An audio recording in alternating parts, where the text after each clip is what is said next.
The Calgary Flames and their fans are crestfallen after a very disheartening loss to the Utah Hockey Club Tuesday night, but with multiple positive updates, there's still plenty to cheer for looking ahead. From recoveries to prospects, there's good news, which is massive for the Calgary Flames. We're going to get into all that and more in this video, but first I want to welcome you to Flames Digest. I'm Mark Griffith. If you're new around here and you love the Flames, make sure you subscribe so you can stay up to date on all the latest news, updates, reports, and rumors revolving around your Calgary Flames. We would love to welcome you to the Flames Digest family. It means a lot when you guys support the channel, and I can't thank you guys enough. But before we get into the fun stuff, we do have to talk about last night's game, and don't worry, I'll make this chapter of this video pretty quick as the Flames are playing the second of a back-to-back. It kind of sucks that this late in the season, the scheduling still gives the Flames scheduled losses. I guess you can say back-to-backs on the road where the other team is rested, and well, the Flames lost 3-1 to Utah last night, so the curse continues. The Flames have yet to win a game in Salt Lake City, and just wasn't able to muster up enough offense in this game. You know, obviously the energy wasn't there after a really hard-fought game in Colorado. I mean, to be fair,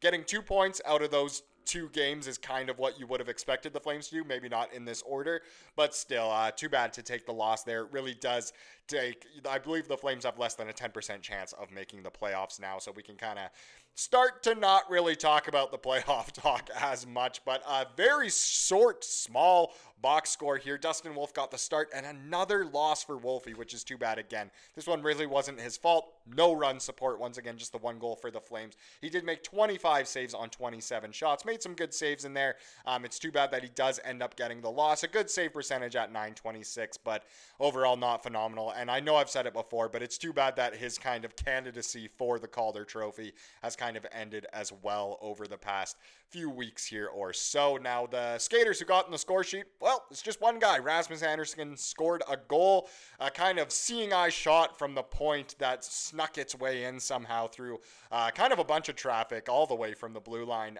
but he gets a goal unassisted, and that was kind of it for this one. I believe there were only a couple players who actually ended the night with a positive plus-minus. I believe it was Pospisil and Sharky as well, but hey, the loss is the loss. It's not exactly fantastic, but like I promised, we do have some positive updates, and the first one involves Connor Zary. So a very good Connor Zary update here after, again, we all saw it, the injury that happened against the Stars with Mikko Rantanen kind of crashing behind him, weird collision, and he was just writhing in pain. It looked terrible. He had just come back from another knee injury. It looked like there's no way this guy has a knee left. Well, get this, Flames and Zary could return before end of regular season, and this comes from Sportsnet, this little article here, but as you can see, the sources go a little deeper than that, but crazy.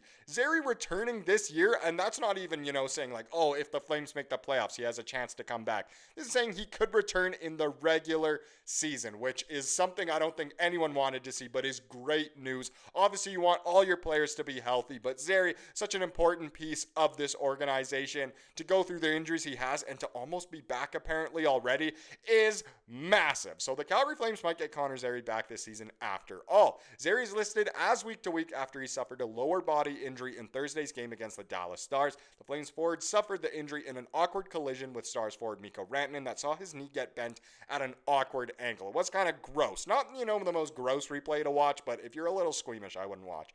The Flames got some good news as Zary thankfully did not suffer a broken leg, and Flames GM Craig Conroy isn't ready to shut the door on Zary returning before the end of the regular season. So there you go. There's your source. It's not just, some random nobody who talks about the Flames. Guilty. It's Craig Conroy. Here's a quote from him. I wouldn't be surprised to see him back at some point this season. Conroy told Sportsnet's Ryan Leslie during the first intermission of Tuesday's game against Utah. Boom. Conroy probably knows what it takes to recover, what it takes to be, at your best to play NHL hockey. So this is great news overall. Zary has 13 goals and 26 points in 53 games this season. The Saskatoon native also missed time earlier this season with a leg injury he suffered against the Anaheim Ducks, which he could arguably be out longer for that one than this one. That one was also terrible, but just crazy to see.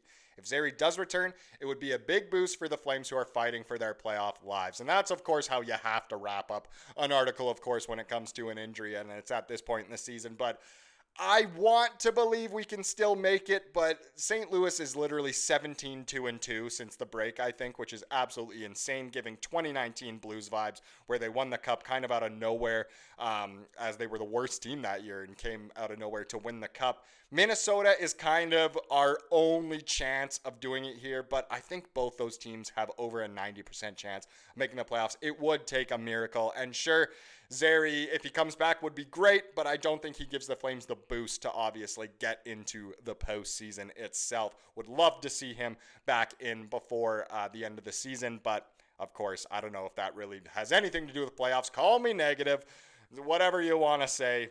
This season we were supposed to tank. Maybe we should have after all. I don't know. This season is still a success in my eyes, no matter what. But I would love to see Zary. Another guy I'd like to see in the lineup is potentially Zane Parekh. So let's get into a prospect update here. And there is genuinely no one I love talking about more than Zane Parekh. Dustin Wolf is a close second, but Zane Parekh, oh, baby, we got to talk about him. He is just, he's doing it all right now in the OHL playoffs. So Zane Parekh completed a 3-point effort, scoring with about 6 minutes remaining in overtime, as Saginaw took Game 3 on the road by a score of 3-2, of course, against the Erie Otters. Now, it's funny because if Erie knocks out Saginaw, there's a chance that we could actually see Parekh in a Flames uniform. So in that way, I'm kind of cheering against Parekh, but I'm always cheering for him to absolutely pop off, which he did in Game 3 against Erie. Now, Erie was up 2-0 coming into this game, into Game 3, and Parekh just went off. He got 2 goals and an assist, an amazing stat line from a defenseman no matter what, but to get the OT winner involved in that is obviously fantastic. And the celly. If you haven't watched this video, I recommend it, but it's on the Saginaw Spirit Instagram, probably on their other socials as well. You probably have a little time before the 24 hours runs up, but this is an awesome video. Right after he scores the OT winner, he instantly turns and starts skating towards, I'm assuming, the Spirit social media worker, and just skates towards them, gives them a little point, a little bit of a stare down, and Sellies was just awesome to see. How can you not be just so excited about this guy? He can just do it all, and I absolutely love him. But I already showed that. Let's get into this then. So this is actually how the series has gone. As I said, it's now 2-1 for Erie. So in a way, kind of cheering for Erie, but obviously cheering for Parekh's success. But the first 2 games were crazy. 8-5 and 9-5 for Erie before Saginaw decided to finally play some defense, won this one 3-2 in overtime. So far, Erie definitely has been the better team, even as the lower seed. But it'll be interesting to see. I want him to obviously have great success like they did last year winning the Memorial Cup, but I kind of want to see him in a Flames uniform as well. Now, he's not the only prospect we care about in these OHL playoffs right now. This series is obviously big because Kingston has Jacob Battaglia and Sudbury has Henry Muse, and it looks like Battaglia is going to be getting the best of Mr. Muse himself, good old Hank. They're up 3-0 now after a 4-1 win, a 4-3 win, and a 4-2 win. If only Sudbury could get over 4 goals, they'd obviously win, but very interesting. Both players playing well, obviously. Battaglia is at 5 points, which is the second most out of Flames prospects in the OHL playoffs. First, of course, is Parekh, 6 points through 3 games. Battaglia has 5 points through 3 games. Looks like he'll be going to the second round if all obviously goes to plan here. And the last one that I'm going to show you guys also has 5 points that we care about. It's Mr. Luke Misa on the Brampton Steelheads. Now, his team not doing as hot. They are down 2-1 against Oshawa, same deficit that Parekh is currently facing. But like I said, he also has 5 points, which is very good. They lost the first game 7-4 to the Oshawa Generals. They won that second game 3-1, and then obviously lost 7-5 as well. Crazy scores over in the OHL playoffs. Man, I really got to get on the hype and start watching some of these games. I got to pick a favorite team. My goodness, absolutely love to see it. Well, I guess it's Saginaw based off Zane Parekh, but you know what I'm saying here. Either way, awesome to keep up with these guys. So nice knowing that we have some really good players for the future. I know the vibes are really low after last night's honestly just very disheartening loss, but hey, there's so much to look forward to. Zary coming back, all these prospects in the pipeline that could one day be stars. It is just fantastic to see. Now let's wrap up this video with the comment of the day, as we love to do here on the channel. This one actually comes from one of my old university classmates, believe it or not. Thank you so much for commenting, Lauren. Haven't seen you in forever. But Lauren said, tonight's loss sucks, but no matter what happens, this season was definitely a W. And that's true. To, blow expectations, blow them out of the water, just exceed them by an astronomical amount is a W no matter what. And it's been so fun watching the Flames. I mean, at certain points this season, not when the offense is absolutely terrible, but it has been a blast to watch them win and stay competitive and just, get the young guys some very good experience beneath them, and it's just been so much fun. So either way, this season is a dub no matter what. It's just a dub being a fan of the best hockey team to ever exist. Thank you so much for watching this video. Please subscribe like we saw here today, and have a wonderful rest of your day.